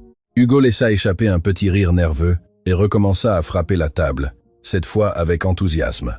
Chloé se retourna, surprise par l'informalité du patron. « Bonjour, monsieur Laurent », dit-elle en s'essuyant les mains sur le tablier. Ses yeux avaient encore une légère trace de gonflement due aux pleurs de la nuit précédente, mais son regard était clair et tranquille. « Je ne savais pas que vous descendriez si tôt. Le café est presque prêt. »« Je ne veux pas de café, Chloé, » répondit-il, s'asseyant sur une des chaises de la cuisine, non pas à la tête de la table formelle de la salle à manger. « Aujourd'hui, je veux ce qu'ils prennent. » Chloé sourit. Un sourire qui illumina la cuisine plus que les lumières halogènes. « De la bouillie de banane avec des biscuits ?» demanda-t-elle amusée. « Si c'est ce qui donne l'énergie pour tenir le rythme de ces deux-là, alors oui, de la bouillie, » dit Laurent en prenant la cuillère qu'Hugo lui offrait. Ce petit déjeuner marqua la fin d'une ère et le début d'une autre. Il n'y eut pas de réunion d'affaires, pas d'appel à Zurich. Laurent passa la matinée à apprendre, et ce fut la leçon la plus difficile de sa vie. Il découvrit que diriger une multinationale était un jeu d'enfant comparé à changer une couche en mouvement ou à convaincre Léo de ne pas mettre une pièce de Lego dans son nez. En milieu de matinée, la sonnette de la porte principale retentit. Le bruit sec réverbéra dans la maison. Laurent se tendit. Chloé, qui était par terre, aidant Léo à étirer ses jambes, leva les yeux avec crainte. « Ça doit être elle », murmura Chloé. Thérèse avait menacé de revenir chercher le reste de ses affaires. Laurent se leva. Sa posture changea. Le père joueur disparut pendant une seconde et revint l'homme d'acier. Mais cette fois, l'acier était un bouclier pour sa famille. « Restez ici », ordonna-t-il doucement. « Je m'en occupe. » Laurent marcha vers l'entrée. En ouvrant la porte, il ne trouva pas Thérèse, mais un coursier avec une boîte et derrière lui, sur le trottoir, une voiture de police qui était venue prendre une déposition pour la plainte de tentative de vol que Thérèse, dans son délire de vengeance, avait tenté de déposer contre Chloé ce matin même, alléguant que le licenciement était abusif. L'audace de la vieille femme n'avait pas de limite. Même hors de la maison, elle essayait de continuer à manipuler la réalité. Laurent sortit sur le porche. L'officier de police s'approcha, carnet à la main. « Bonjour, monsieur. Nous avons une plainte d'une certaine Thérèse M. Elle dit que votre employé l'a agressée verbalement et l'a volée. » Laurent leva la main, arrêtant l'officier d'un geste d'autorité absolue. « Officier, » dit Laurent d'une voix calme. « Madame Thérèse a été renvoyée hier pour vol continu et diffamation. J'ai des enregistrements de sécurité en haute définition qui montrent comment elle-même a soustrait des bijoux de mon coffre-fort pour incriminer la nounou. Si elle veut procéder avec cette fausse plainte, je serai ravi de vous remettre maintenant la clé USB avec la preuve pour que vous procédiez à son arrestation immédiate pour dénonciation calomnieuse et vol domestique. » L'officier s'arrêta, baissa son carnet et changea de ton. « Je comprends, monsieur. S'il y a des preuves vidéo, la situation change radicalement. Je vais parler à la dame pour la dissuader. »« Faites plus que cela, » dit Laurent s'approchant d'un pas, le regard glacial. « Dites-lui que si elle prononce à nouveau le nom de ma famille ou s'approche à moins de 500 mètres de cette maison, celle qui finira en prison, ce sera elle et elle n'aura pas de caution pour la sortir. » La voiture de police partit. L'ombre de Thérèse se dissipa définitivement, non par magie, mais par la fermeté d'un père qui ne déléguait plus la protection de son foyer. En revenant au salon, Laurent apportait avec lui quelque chose de plus important que la victoire légale. Il apportait une enveloppe qu'il avait préparée dans son bureau pendant la nuit. Il trouva Chloé assise sur le canapé, avec Léo endormi sur ses genoux. L'image était d'une paix si profonde que Laurent eut peur de la briser. Il s'assit en face d'elle sur la table basse, ignorant les règles d'étiquette. « Chloé », dit-il à voix basse. Elle ouvrit les yeux, alerte. « Tout va bien, monsieur, tout est parfait. Thérèse ne nous dérangera plus jamais. » Le soulagement sur le visage de Chloé fut palpable. Elle soupira profondément, caressant le dos de l'enfant endormi. « Mais nous devons parler affaires », continua Laurent en posant l'enveloppe sur la table. Chloé regarda l'enveloppe blanche. La peur revint dans ses yeux. C'était un contrat de confidentialité, de nouvelles règles strictes. « Monsieur, je vous promets que je respecterai tout ce dont nous avons parlé hier soir. Les chaussettes, le jeu. Ouvrez-la, » l'interrompit-il. Chloé prit l'enveloppe avec soin, essayant de ne pas réveiller Léo. Elle sortit le papier. Ce n'était pas un chèque de licenciement, c'était un nouveau contrat de travail. Ses yeux parcoururent les lignes et s'ouvrirent démesurément en arrivant au chiffre du salaire et à la clause finale. « Monsieur, c'est trop. C'est le triple de ce que je gagnais. Et ici, il est dit. » Chloé lut à voix haute, la voix tremblante. « Couverture médicale totale pour l'employé et les membres de la famille directe de premier degré. » Laurent hocha la tête en regardant ses propres mains entrelacées. « Vous m'avez dit que votre mère était malade, qu'elle dépendait de vous. J'ai enquêté un peu hier soir. Je sais que les traitements pour sa condition sont chers et que la santé publique a des listes d'attente de mois. Oui, monsieur. Elle attend depuis 6 mois pour une opération de la hanche. Plus maintenant, » dit Laurent en levant les yeux et en la regardant avec une intensité humaine. « J'ai parlé au docteur Arriga, le chef de traumatologie de l'hôpital central. Elle est attendue lundi, tout payé. Chloé porta sa main à sa bouche. Les larmes jaillirent d'un coup sans prévenir. Elle ne pleurait pas pour l'argent. Elle pleurait parce que quelqu'un avait vu sa douleur invisible. Elle pleurait parce que l'homme qui ressemblait à un robot, il y a 24 heures, venait de sauver la vie de sa mère. « Pourquoi ?» demanda-t-elle d'une voix faible. « Pourquoi faites-vous cela pour moi ? Je ne suis que la nounou. »« Non, » corrigea Laurent avec fermeté. « Vous êtes la femme qui a enseigné à marcher à mon fils quand je ne croyais pas en lui. Vous êtes celle qui a ramené le rire dans cette maison quand je n'apportais que le silence. Sauver votre mère est le moins que je puisse faire pour vous remercier d'avoir sauvé mes fils. Et moi. » Chloé ne put se retenir. Avec Léo toujours dans ses bras, elle se pencha en avant et prit la main de Laurent. Elle ne l'embrassa pas, elle la serra simplement avec force, transmettant une gratitude qui ne pouvait pas être contenue dans des mots. « Merci », murmura-t-elle. « Merci, monsieur Laurent. »« Appelez-moi Laurent », dit-il en serrant sa main en retour. Juste Laurent, épilogue. 6 mois plus tard, la neige tombait doucement sur le jardin, couvrant la pelouse parfaitement entretenue d'un manteau blanc. Mais à l'intérieur de la maison, le climat était tropical. Le salon, qui ressemblait auparavant à un vestibule d'hôtel de luxe, avait subi une transformation radicale. Le canapé en cuir beige était toujours là, mais maintenant il était couvert de couvertures de couleurs vives et de coussins dépareillés.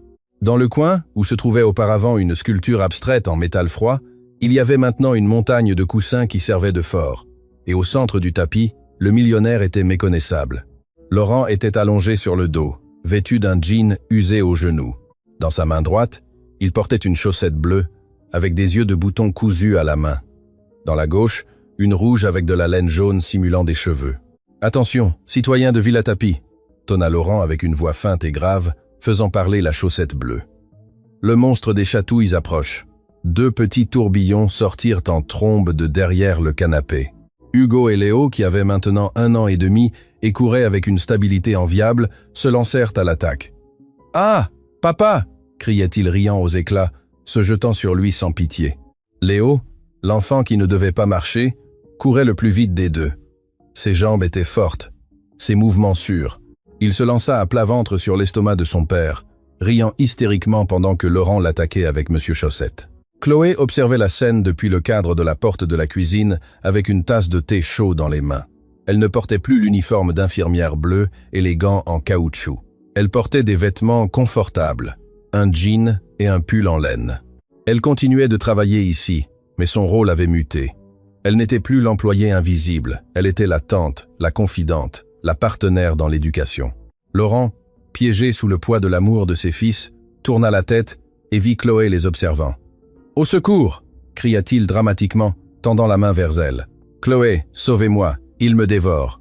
Chloé rit, posa la tasse sur une petite table et s'approcha en marchant lentement. « Je suis désolée, Laurent », dit-elle avec un sourire malicieux.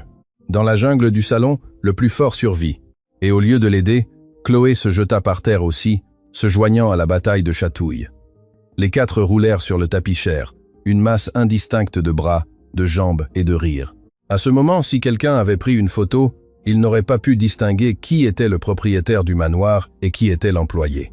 Il n'aurait vu qu'une famille étrange, rapiécée avec des morceaux brisés, qui s'était unie avec la colle la plus forte du monde, le temps partagé par terre. La caméra s'éloigne lentement, sortant par la baie vitrée, montrant la maison illuminée au milieu de la nuit hivernale. Ce n'était plus la maison la plus silencieuse et la plus élégante du quartier, c'était la plus bruyante et, sans aucun doute, la plus riche. Laurent avait appris la leçon finale. Un homme n'est pas millionnaire pour ce qu'il a en banque, mais pour le nombre de fois où ses fils courent vers lui lorsqu'il franchit la porte. Et tandis qu'il serrait Hugo et Léo, sentant leur cœur battre contre le sien, Laurent sut qu'il était enfin vraiment rentré chez lui. Fin.